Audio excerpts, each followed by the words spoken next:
Good morning. I'm Jim Czek with Kelowna Now. We've had some technical difficulties this morning. We're finally on the air, and Ian Burns with us out of Ottawa. So we're going to get right into it. Like I said, we're a little late because of some technical difficulties, and hopefully the sound is okay too, because we have Ian actually on the phone as opposed to through the computer. Morning, Ian. Good morning, Matt. How are you doing? Doing well. Canada in a recession, swamped by immigrants. That's what the ex-Bank of Canada governor says. So we're actually in a recession, he says, and it's just being hidden by the amount of immigrants that have come into the country.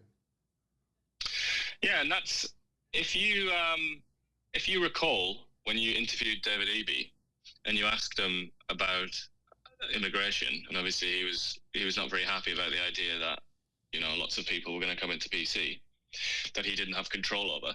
He referred to it as Justin Trudeau's economic experiment to get the GDP figures up, or something along those lines. I'm paraphrasing, but it's quite interesting because that really concords here with what the former Bank of Canada governor has said, which is that Canada's growth has kind of sucked for quite a while, and the theory is that Trudeau therefore just kind of opened the floodgates a bit and just let as many people come in as possible, and then boost. If GDP is just the total kind of transactions occurring within an economy, then it boosts that naturally, doesn't it? Even though, as we've seen, GDP per capita, which is far more important than GDP, right, declines. Has been falling. So that means people are becoming poorer. Yeah, we've seen that for sure. And that seems to me that's the story. That's the economic story of the last 5 years, at least. Yeah, I think that should be the headline story, because that is what people are feeling. They're not feeling a vibe session. They're actually feeling it in their overall family. Yeah, and though Christy Freeland and Justin Trudeau, they repeatedly point to the figures and the data. What they mean by that is quite obscure things like debt as a percentage of GDP and obviously GDP itself overall. But if you look at the figures in black and white right there, you see, like, how many quarters is that? 8 quarters, I think, in a row of GDP per capita shrinkage. That is 8 quarters in a row of people, or like 2 years or whatever in a row of people becoming poorer. Every single quarter becoming poorer. I mean, if that's not a recession, then what's the point of the word recession anymore? Yeah, and then just on this next one here, Alberta ranks #1 in Canada, no surprise there, and BC comes in second, which some people might be surprised with. Yeah, that is interesting, isn't it? This is about economic freedom, so this is sort of like the ability to make financial decisions as an individual for yourself without the government sort of making it on your behalf. That's how they describe this study. It's quite interesting to see Saskatchewan as well so low. You think of Saskatchewan as being a bit more kind of open and free, but it is quite interesting data. And then the average family to pay $800 more for food in 2025, according to economic news from the Canada's Food Price Report that's just been released. Yeah, and that's being blamed. Well, apparently climate change is partly to blame because of crop reductions or what have you, but also the weak Canadian dollar, because we get so much of our warm weather food from America, don't we? And if we've got a weak dollar, then that's going to cost us a lot more money. I think the dollar will be a big part of it for sure, and then obviously the carbon tax still plays into it as well. Yeah, I'm sure that will be adding something to it when you see these farmers who complain about how expensive it is to fill up their tractors or what have you. They're certainly being affected by it, aren't they? Yeah, and then Canadians divided on Liberal plan to cap oil and gas emissions. So I'm sure a lot of them are still believing the narrative that we need to do whatever is necessary for climate change, while the other people are saying, I can't afford to do this anymore. Yeah, I would imagine that 32% must be close to 100% urban Canadians, because I feel like the further away you get from the big city, the more likely you are to realise that resources are very important. Or your audio got a little worse there. I don't know if you moved away from your phone or whatever, but Trudeau says, Poilievre not able to unite with Liberals to defend Canada from Trump. It's odd that he's trying to play this Team Canada card now when I can't remember him ever putting Canada first. In many instances, he has not put Canada's interests first.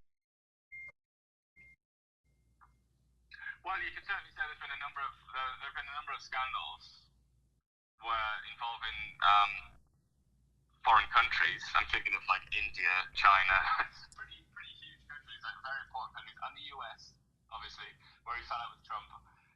You could have argued that it would have been scandals and then brought in some fresh blood that could create new relationships that would be better for Canada. But I don't know. If he wants to play the better for Canada line of defense, then he's gonna fall by his own sword, really, isn't he? Call an election if it's better for Canada. Let Canadians decide what's better for Canada. You know, like this play, I've heard all their MPs, you know, like reiterating the same line. Even some of the media outlets, it's like, oh, we have to toe the line. It sounded like the COVID stuff where we all can't speak out against, like, got to unite against Trump. Well, why don't we try to do a deal as opposed to do this nonsense again? Like I said, I don't remember where Trudeau has put Canada's interests first, and if he really cared about Canada, and Jagmeet Singh, they would allow Canadians to have the election that the polls say they want so badly. I mean, you can't deny the polls. They don't look good. Yeah, but you could also say that it's not the same as an election. It's not as you know. But yeah, obviously Trudeau is opening himself up to claims of hypocrisy, really, isn't he? Because he's saying do what's best for Canada, but unless it affects his political career. How about release the documents from how many different investigations? How many? Release the documents.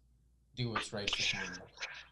Yeah, that's an ongoing argument. Still, every single day we see stories about that, Parliament deadlocked, and the Liberals trying to say that the Conservatives are being irresponsible, and then the Conservatives are saying, you're being irresponsible. Release the documents, the unredacted documents about the Green Fund. Why wouldn't they? I mean, if it's what would be the reason to hold them back unless there's something bad in there that makes them look bad? It is quite difficult to find a defence from the Liberals along those lines. Usually they just attack Pierre Poilievre for being sort of childish and holding up Canadian democracy or whatever. But I think it's something along the lines of, I think they've said something about it being like sensitive information that doesn't need to be in the public realm. Sensitive, all right. I bet it's sensitive. I'm going to bet that it's very sensitive. Liberal minister defends decision to accept Taylor Swift tickets from BC Crown Corporation. Of course he does. Why wouldn't he, right? It's funny that this has happened. I mean, obviously I've kind of still got, I've still got one of my toes in the English or British news cycle, and this exact thing, or very similar to this anyway, happened in Britain recently, and it was like a huge scandal. It's quite funny. It's the Taylor Swift stories. Just they don't stop, do they? And they impact all realms of life. They keep on giving. Shake it off. But it's a very bad look, isn't it? I mean, his salary will be something in the area of $200,000 a year, I would imagine. I mean, I think he can afford to buy Taylor Swift tickets, can't he? But then it's also difficult. It's hard to. It's very difficult for people to obtain them, no matter how much money they had. So I guess that's also this idea that he's kind of like skipped the line and he's obtained tickets that when there was an enormous demand for them. We've got a video to play here. Kent went down there, Kent Mulgat, to the Hadgraft Wilson Place Park, and they went down there with Nick, and they shot a video. We're going to play a clip of that video. This deals with the Kelowna Pathways Ability Society. Nick, if you can cue up that video. 7 months after residents of Hadgraft Wilson Place were forced to evacuate their homes after the neighboring UBC Tower construction project caused their building to settle, their future remains uncertain. It's not clear whether or not they'll ever be able to move back into the building.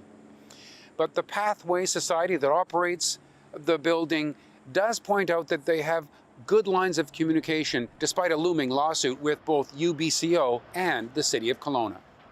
Well, we're certainly exploring various options. I'm very optimistic with our ongoing relationship and working groups with UBC Properties Trust and with the City of Kelowna.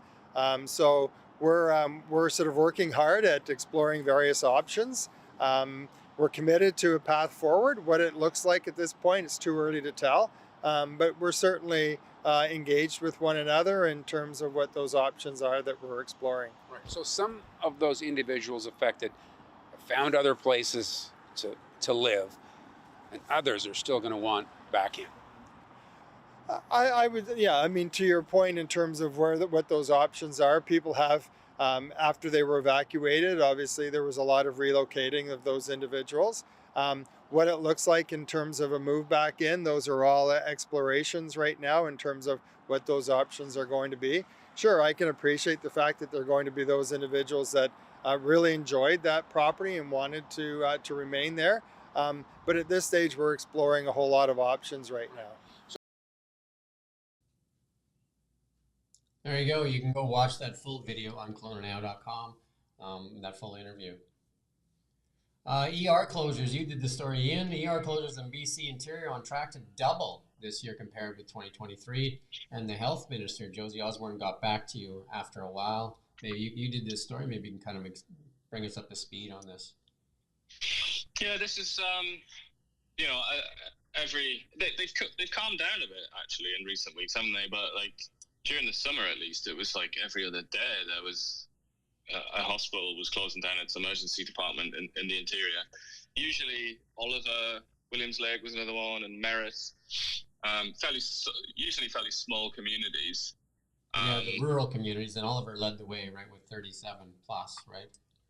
Yeah, but that was an interesting one because when I added them up and counted the, you know, they issue like a public service announcement every time there's a closure, and they actually issued 40 for Oliver. But then I was told by one of the press officers at Interior Health that sometimes they will actually be able to salvage a shift somehow, even after they've issued a PSA, but then they won't retract it, which I find a bit odd. Yeah, because then that's people not, yeah, not good for the people. No, I found that peculiar, but whatever, really.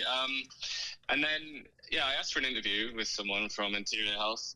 I've done that a lot of times, or several times in the past, and not succeeded, and I didn't succeed again. They said nobody was available. And then I asked to interview Josie Osborne, who's the new health minister, and she wasn't available, but she did send a little statement over if anyone's interested and wants to see what she has to say. Didn't really address the issue head on, I don't think. But she did say that it's, you know, unacceptable and that people aren't happy. Well, hard to but deny she's that. following, Right? Yeah, and she mentioned about recruitment, trying to get health workers in to try and like stop this happening, but no new plans or anything along those lines, which will upset the Merritt Mayor, among others, who are very missed, aren't they? And they've spoken to you about that.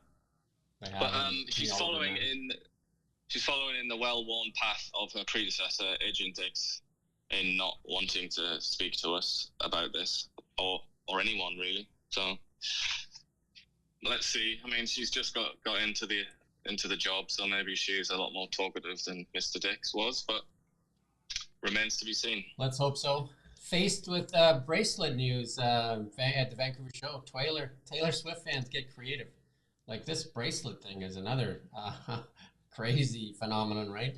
You know, like, they're not allowed to bring their bags in there, so they're trying to put as many bracelets on their wrists as possible. We saw that with our own prime minister there collecting bracelets. His wrist was full of them, and I think he even had some of them when he was meeting in different venues. He was wearing those bracelets to show off his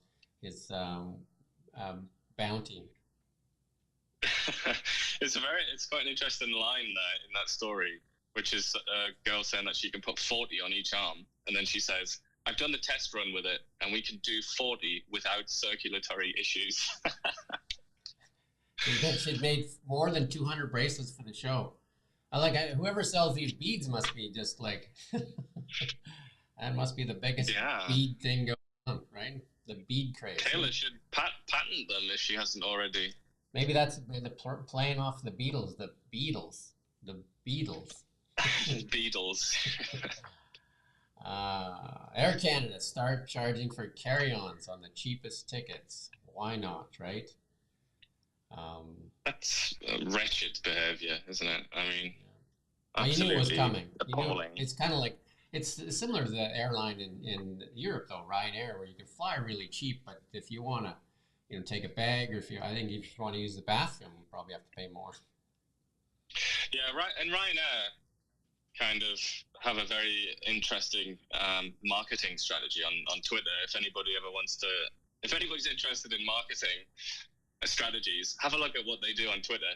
They spend most of their time humiliating their customers who complain, because customers will always say, they'll like tag Ryanair and they'll say, like, I couldn't even sit next to my dad or something like that, and then Ryanair will just attack them and sort of mock them on Twitter. It's very odd, but like that's just their style of doing things. But I mean, that's Ryanair. Ryanair is kind of like recognized as just cheap and sort of crap, to be honest. So it's like you do it because it's like you don't want to pay the money. But Air Canada is the flag carrier.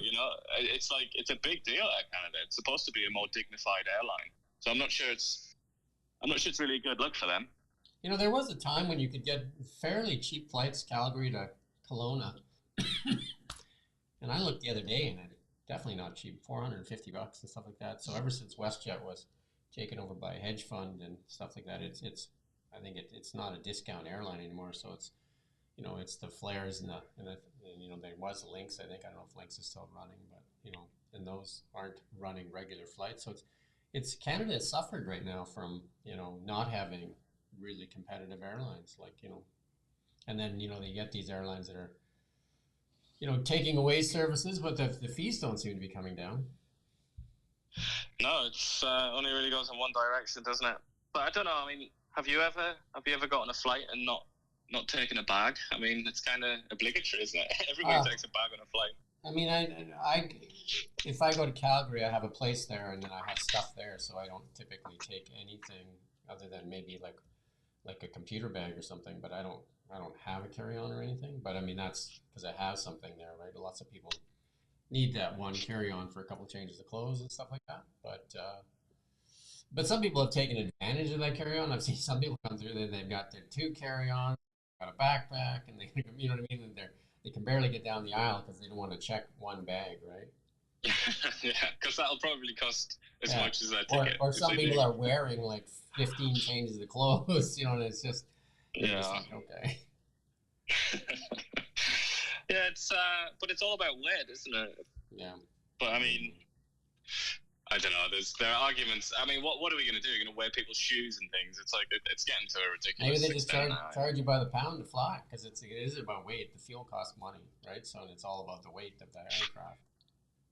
I think that might be a human rights infringement, though, if they started to go to body weight. Tragedy in Vancouver. The suspect shot dead by police, and a double stabbing. I mean, there was, the news first reported multiple stabbings, and now there was like somebody was stabbed in the hand, and then some facial wounds. And I did watch the video of this. Somebody shot the video of it. It sounded like a lot of gunshots to me.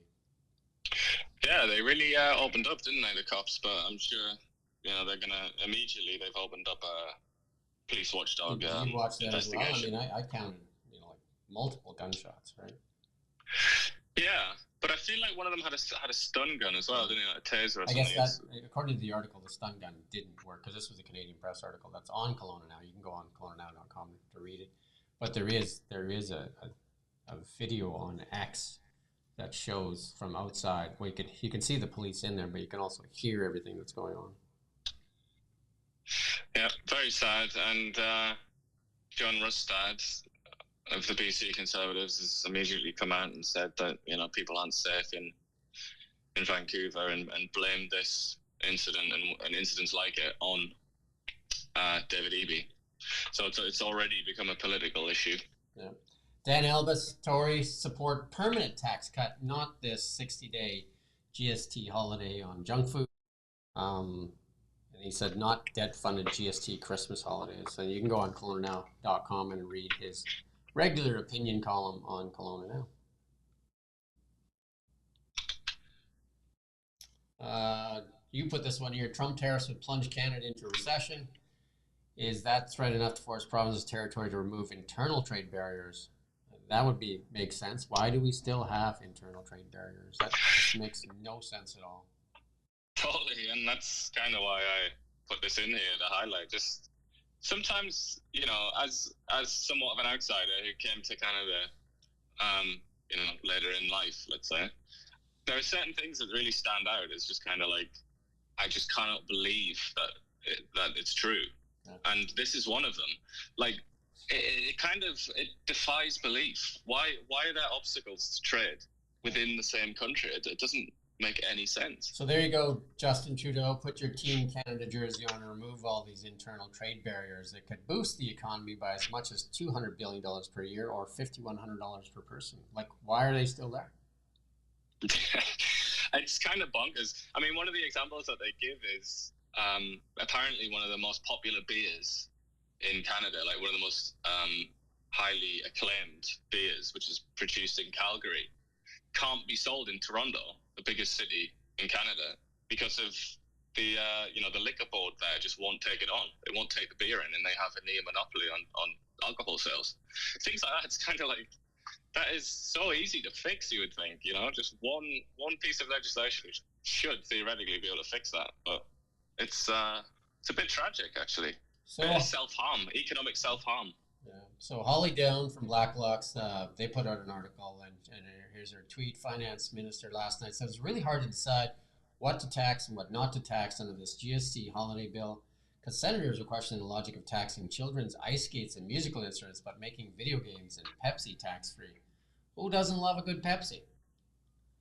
Well, it's funny that they said Pepsi, because Pepsi's all right compared to some of the stuff that's tax-free. Like, obviously, any junk food you care to name will be tax-free. Yeah, Pepsi, right? There you go.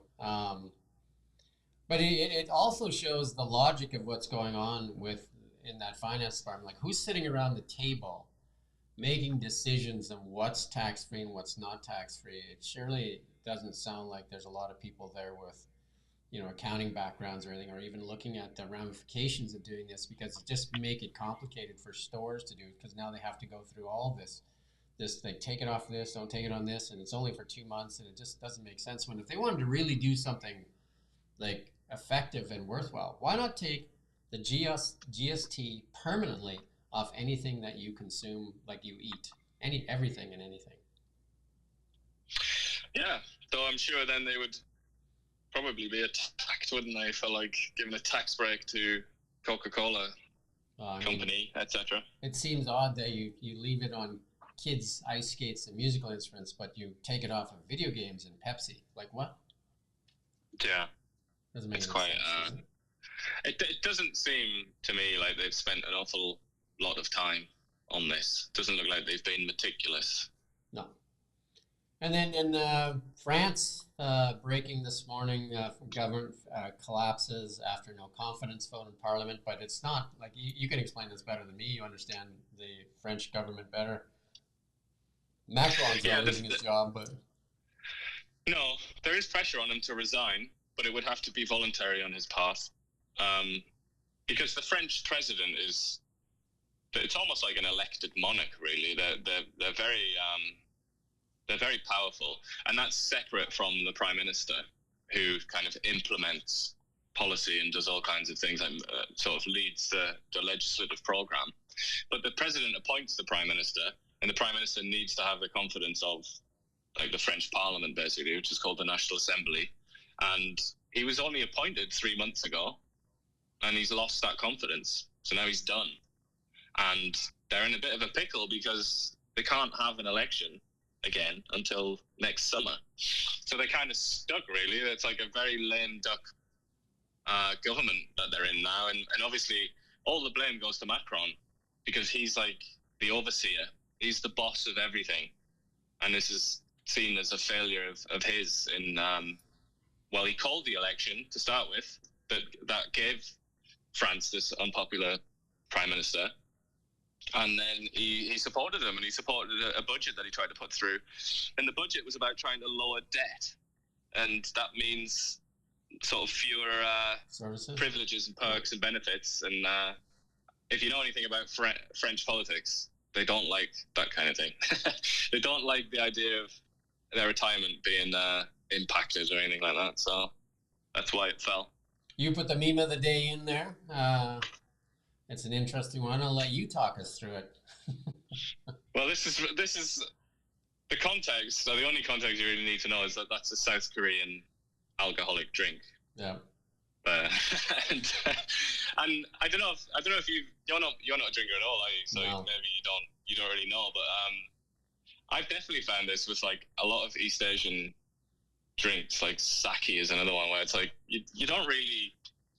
It doesn't really feel like it's doing much to you, and then all of a sudden you're drunk. And obviously, so for people, theory of this meme that's what the South Korean president did. Yeah, you start from the top, right? Because it's just like what you're saying is this tastes like juice as you're drinking the top of the bottle or the first part, and then in the middle of the bottle, I'm not drunk yet, and then obviously what it gets to is like I'm hammered and let's do something crazy. Yeah, like inexplicably declare martial law in South Korea. Yeah. And then as the hangover, as it wears off, then just like whoops. I mean, yeah, that's another tragedy, really. It's a bit tragic, that story, but at least we can have a laugh about it. I think we could substitute that. The first part is let's elect Trudeau. Anyway, let's go to the markets. Gold again, shopping around. Like we said, it's going to continue to chop here. You can see that band is getting a little tighter as it moves out in the year-to-date chart there.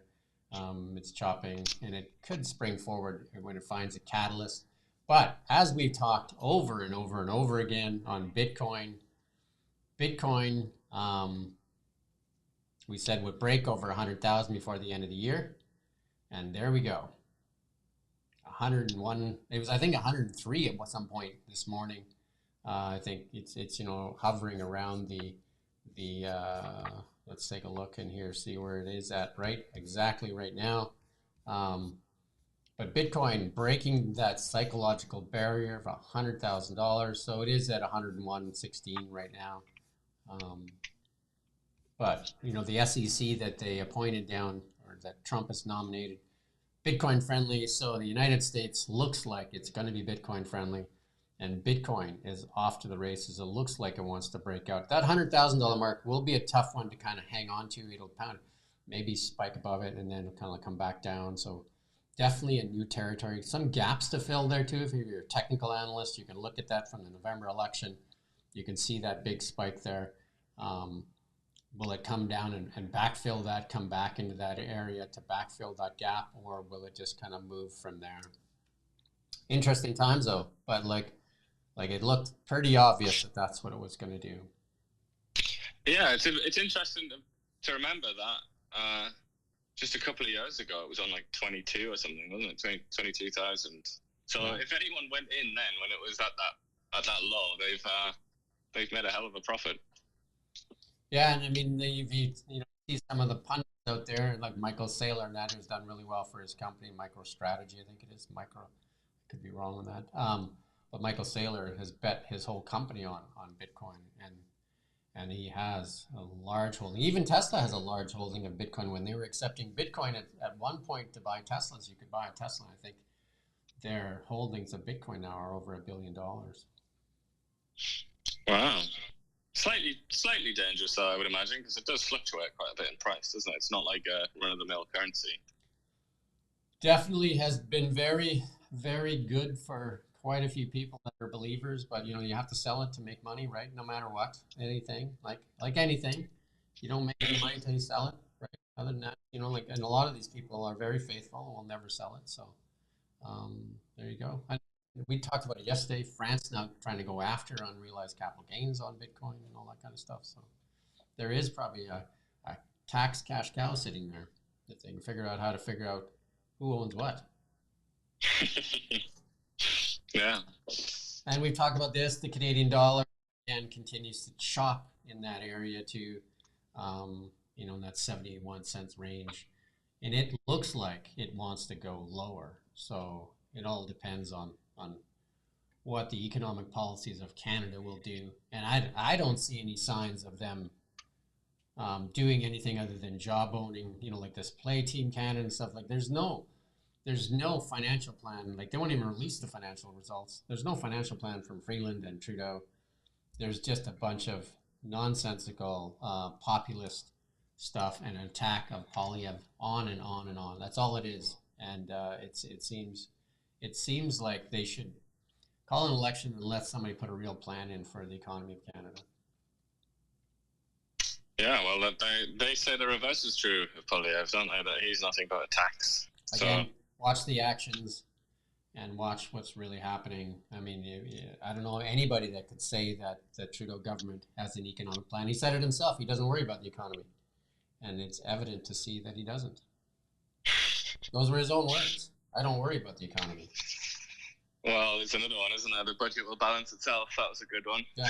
You know what I mean? Those are the things that's the level of depth I think that he has, and Chrystia Freeland as well, right? Because if you're sitting around trying to decide what's not GSTable and trying to make those big decisions, these are nonsensical things that mean really nothing other than trying to buy some votes and being like populist during Christmas time instead of offering real help to Canadians by removing the carbon tax, and then pretending this is axing the tax, and then saying that the carbon tax is not a tax but a carbon levy.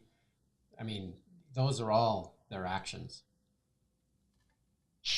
Yeah, and the data doesn't lie, does it? No. And if you look at GDP per capita, No. So that's what I mean. They talk nonsense. It's lower now, I think, than when he came into power, isn't it? Or about the same level.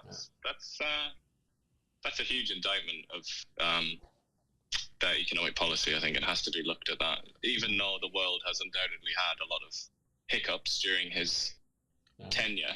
If you look south of the border, their GDP per capita is going up quite healthily, isn't it?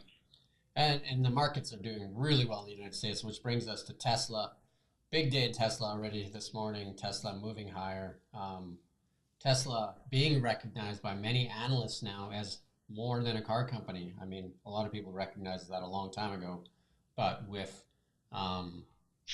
Optimus, the robot, the robo-taxi, and all those things, and what he's doing with so many other things, Tesla, there's a lot of people calling for really extreme targets on it, anywhere from, like this target, Kramer 500. Some people are, Kathy Wood, calling for 2,600, and some people calling for higher. If Optimus becomes a real thing, it could become the biggest company in the world, because Optimus could revolutionize the world. It's not far off that, being the biggest company in the world as it is. It's like top 10 or something, isn't it? So, top 10. Yeah. But what there's a lot of people, like analysts with spreadsheets, and saying what Optimus means to the world, or Robotaxi for that matter. Those are two watershed moments. Like Robotaxi, autonomous driving is a huge like factor of whatever, 10x, 20x of change in the world if there's autonomous vehicles. Safety wise, Tony Seba from Rethink X says it would save 900,000 lives a year if everybody was driving a Tesla or an autonomous vehicle, because the vehicles are that much better in driving than humans. Less texting, like the car won't be texting. And yeah, I mean, that would cause a hell of a lot of employment problems, wouldn't it? A lot of sort of dislocation in the jobs market, because I believe driver is the number one job, isn't it, in pretty much the whole world. Well, we should also be seeing with all that a deflationary environment, and so that there's more abundance and less onus on having to do the jobs that most people won't have to do. Yeah, maybe it'll be a UBI time. It could well be. TikTok shop, huge on Black Friday. Huge, absolutely huge. I think it tripled its sales revenues. So that app is drawing so much attention, right? Actually, 165% annual increase in shoppers for 2 days between Black Friday and Cyber Monday.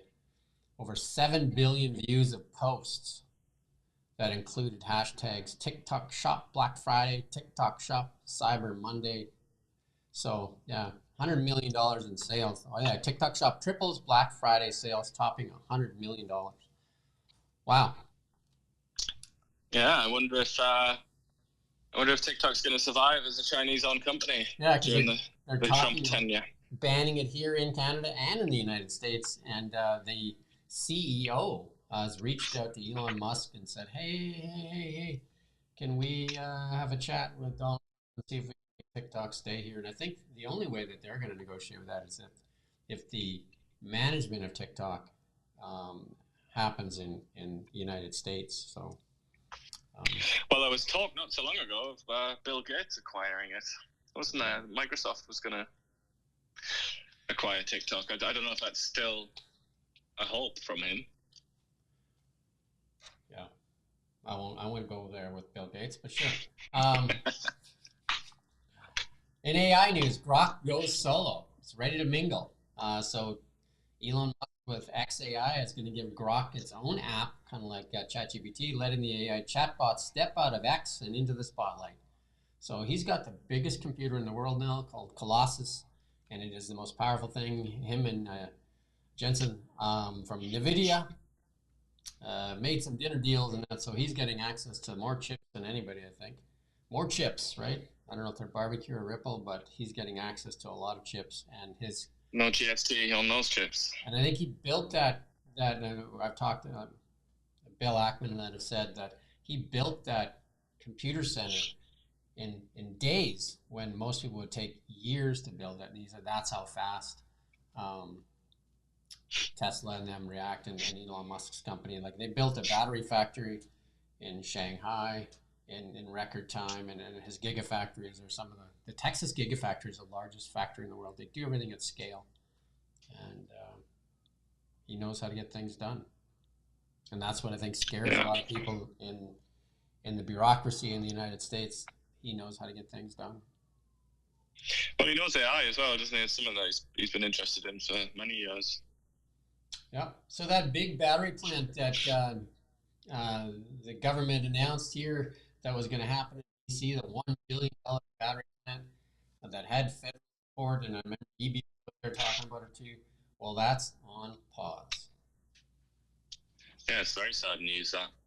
Yeah. Again, there's that one company that we talked about a while ago too, that had a lot of investment from a lot of the other legacy automakers, and that went underwater.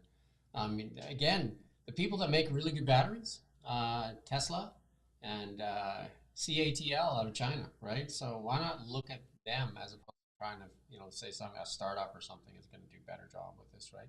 And this guy said the statement from Chang said it's very difficult for the company to build new plants abroad without achieving full efficiency in their Taiwanese facilities, right? Well, there's also a lot of talk of, there not being sufficient demand for EVs. That seems to be the line that I read a lot when stories like this come out.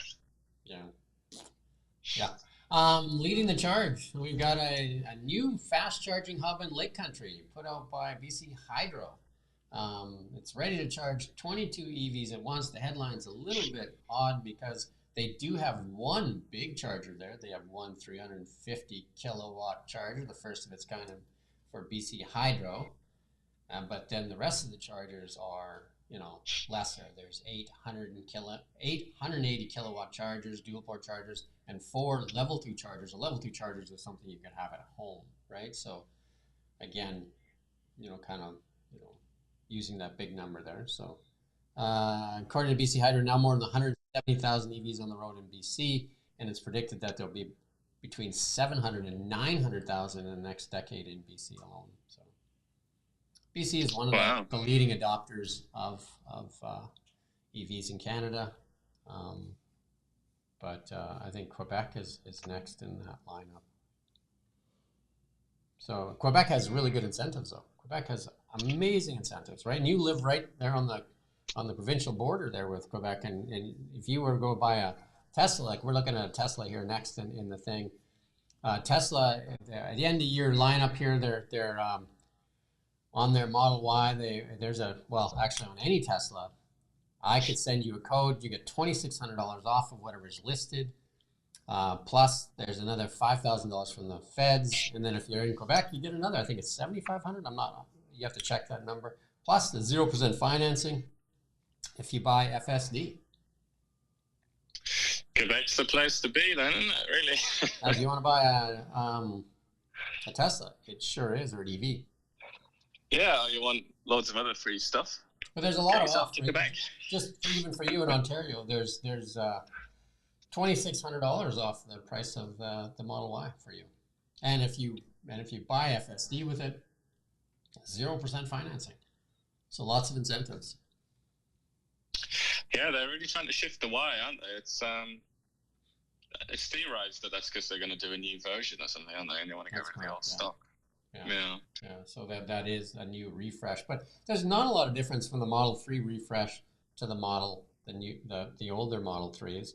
I guess there's not a lot you can actually visually see, but there's some stuff inside. They say there's a lot of talk out there that the Model 3 refresh is the best car in the world by a lot of car enthusiasts and car and driver, and kind of those big automobile places. Well, if you like acceleration, it's good for that. That's for sure. That's one thing that is like. Yeah, it wins in so many categories, and one of the things they win a lot on is safety. Right, they're some of the safest cars in the world, and that is their number one mission in Tesla is to build the safest cars possible. Yeah, and also just very intuitive, aren't they? They're very easy to use and easy to kind of play with, kind of like an iPhone. They're very simple, and here's some other news. This is a guy I follow on Twitter a lot, Herbert. He says the lead engineer of Tesla reveals that Tesla's Cybercab will have 50% less fewer parts than the Model 3. And they already have 98% less moving parts than a traditional ICE car. Let's think even better, its body structure will feature 60% fewer components compared to the Model Y. Cost savings will be huge. Like they're gonna, like they're I don't know, like they gigacast these things, which is basically like an alloy aluminum plastic kind of a compound they basically fill molds with, and a lot of the cars built in like one big gigacasting, almost like a Hot Wheels Matchbox, right? Like it's they're very simple, right? And like the mechanics of them are very simple too, and which makes them cheap to operate and cheap to build. And is Tesla optimistic that they're going to be approved for use in the US and other countries? So there was that steering wheel and all the rest of it. I think we talked about it, but there is that news that came out recently from the Trump administration saying they set up a body to fast track it for the United States as opposed to a state-run thing, so a federal thing. Wow. So that if you're driving your Tesla and you drive across a state line, that you're not having different rules. So yeah. So with him sitting next to Trump as Merlin. I think he made sure that he's sitting at the table to lead the world into the innovation. And I think part of that other thing now is a lot of people are talking about a moon base. A lot of people are talking about getting to Mars and that, and other countries are starting to jump in on it too, right? So, because I think the new space race has started.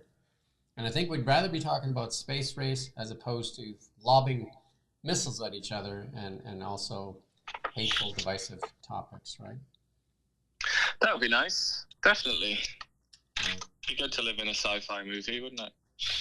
A much better place than we currently are, where like this. It seems like our governments, between the conservatives are not innocent in this either, but the liberals seem to lead this charge always, because anything that comes out of their talking points seems to be filled with,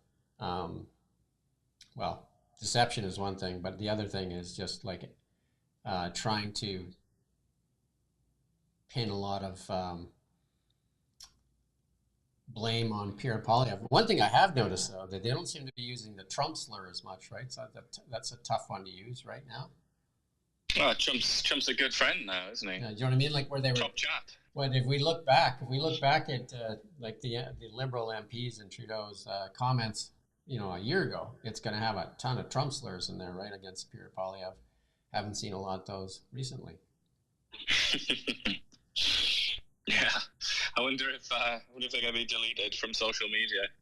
Cleansing of their accounts, a scrubbing, so you say. Yeah, well, like I said, they're best friends now, apparently, aren't they? On first name terms. That was straight away. That was Trudeau's response, wasn't it? It was like, Donald has won a convincing election. Yeah, there was an interesting tweet from CBC saying that they said something about a 1799 law, or I can't remember the date, like an old law on the books in the United States that no person may represent the government in negotiations with another country while they're not the president. They're trying to say Donald Trump's negotiating. Yeah, that's the Logan Act or something like that. So their own Liberal MP, when asked by the reporter like what was going on at that meeting, said, "Well, there's no notes saying it was just a dinner meeting." So, but still, they seem to want to dig up some kind of like garbage that would make it seem like Trump is breaking the law. Well, even one of the Biden administration officials was asked that question, and he said, "No, like that's nonsense. It would be ridiculous if the incoming president didn't speak with world leaders." So I think it's a no-go, really. That's what I mean, but still put it out there to cause Canadians to rally around it, I guess, or what? What was the purpose of it, right? Or maybe just to... That's the way that everything to do with Trump is reported, really, isn't it? Like that Trump's always kind of on the verge of breaking the law. He's always... I think it would probably be more about Trump than Trudeau. Yeah. Well, I'm not saying it's about Trudeau. I'm just saying, it seems to be an attack. But and a silly one at that, right? So, and it seems transparent, right? I think and yet, not got any traction. Like we've seen, Trump has just become like Teflon Trump, hasn't he? Now it's like everything bounces off him because I think people have just reached the point where they're not listening anymore. They're not listening to criticisms of Trump from the same old suspects anymore. They're not interested. The other one out there on the witch hunt is supposedly some Canadian servicemen are wearing, what do they call them? Like MAGA hats? But how do you, Maca hats? Maca, yeah. Make Canada great again or something like that? Big Paul McCartney fans. Big Maca fans. I like how is, like, that makes no sense to me at all, right? So anyway, I think they should try to fix the military and fund our military instead of going after our soldiers for wearing a hat. That just... Yeah. Isn't that Team Canada Pride? Make Canada great? I haven't actually read that story, but I would assume that it's something to do with no political symbols or something are allowed on the uniform. But I mean, that's a bit of a stretch, I think, isn't it? I would say so. Anyway, anything else you want to add today? There's one little thing that we should maybe make people aware of, which is that the BCLC and now they've got an entire page dedicated to Taylor Swift bets. So if you want to flutter, there you go. You can go and bet whether she's going to announce her engagement to her boyfriend and various things like that. What she's going to wear. What's her first song? All kinds of nonsense, I'm sure. Yep. I can't see that there, but I'm sure that's there. And also if she's going to be seen on the seawall in Vancouver, or if she's going to be seen in Gastown. All kinds of crazy bets. All right, if a fool and his money soon part ways. And there you go. You can find a place to part ways with your money right there. And, yep. Yeah. It's amazing they don't have one if there's going to be a spring election, because they did have the U.S. election on there. They seem to be, BC Lottery says, really stepping into this betting game as opposed to just like casinos and that, because I think a lot of people, especially in the U.S., they really play these betting games and put odds on everything. And I think the reason they're doing it and expanding it is probably because people want to play.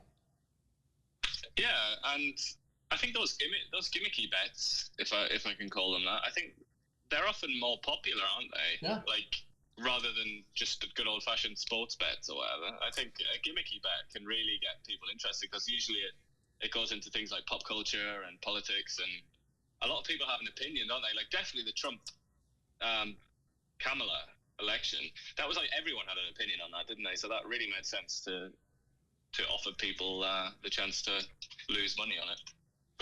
Yeah, they call it novelty and specialties. If you're looking on BC Lotteries, you go to the novelty and specialties, and that's where you can find politics. You can bet on some politics, some movies and TV. Current affairs, I think, is where you're going to find, or maybe under music, the Taylor Swift one. Grammys, that's Grammy. Oh, specials. Let's see. Yeah, I don't know where you find the Taylor Swift one, but first baby born in BC 2025. There's a bet. You can make that bet. And I suppose if you're going to gamble, it's probably the best place to do it, isn't it? Because they give a lot of money away, don't they? BCLC to like charities and things. A lot of it. They funds, do fund a lot of sports and stuff like that. Yeah, if you must do it. Oh, yeah, Taylor Swift special. She's got her own category. There you go. Like it's not. She just gets everything, doesn't she? She's got a so announcer reputation. Oh, that's the song I think you got to pick or something like that. Yeah. Special song by Taylor Swift at BC Place. Taylor Swift to be seen at a BC Place, Capino's Restaurant. I don't know. At a Vancouver Canucks game, Stanley Park Seawall. So the odds, there's the odds right there. So if she goes to the Capilano Suspension Bridge, 15-1 odds. If she goes to Gastown, 13-1 odds. Get in there, Swifties. They seem to think that she's going to go to this Chiopino restaurant. Yeah, that's only two and a half. That's only 2.5 to 1. Trump's odds the day before the election, I think, were 1.68 to 1. So you got $1.68 for every dollar you put down. So the odds were the betting markets had Trump the favorite because it was 2 to 1 for Kamala Harris. Yet the polls were exactly the opposite. So. Yeah, and crypto as well. Crypto called it, didn't it? Very much so. Yeah, there you go. Yeah, so the special song, you can pick the song. I don't know, anyway, like I said, a fool and his money soon part ways, and here's a place where you can part ways with your money. Yeah, and that is basically that's the perfect description of the Taylor Swift phenomenon, I would say. sorry to say, but there's a lot of money to be spent. You can spend $150 on parking even. Everybody's getting a slice. Or you could be standing up front selling bracelets, selling plastic beads for, 20, 30, 40 times, sell beads, right? Yeah. Plastic. Hey, the same people buying all those beads don't want plastic straws, right? Yeah. Well, Taylor Swift, you may not know, but Taylor Swift is a great advocate for action against climate change. There you go. So no plastic straws, but plastic beads, the sensation. Anyway, enough irony for today. So you can follow Kelowna Now on YouTube, X. I'm blanking TikTok. And I was going to say Facebook and Instagram, but yeah, we still don't have that back because Bill C-18 is still a thing. So thank you very much for that, Justin Trudeau. No Facebook and Instagram for media outlets all across Canada and crippling media all across Canada. But we have a newsletter that goes out every day to 30,000 plus members, and we ask you to subscribe. That goes out 7 a.m. every day, 365. And you can find Ian and I 5 days a week here with we're going to rebrand it as The Really Big Show, and it's a bit news and a little bit of opinion and thoughts that we share. So with that said, we thank you for watching Kelowna Now. We don't just report the news. We live here too. We're your neighbors, bringing you stories that matter to all of us. No government funding, no outside influence. Kelowna Now, local, independent. News you can trust.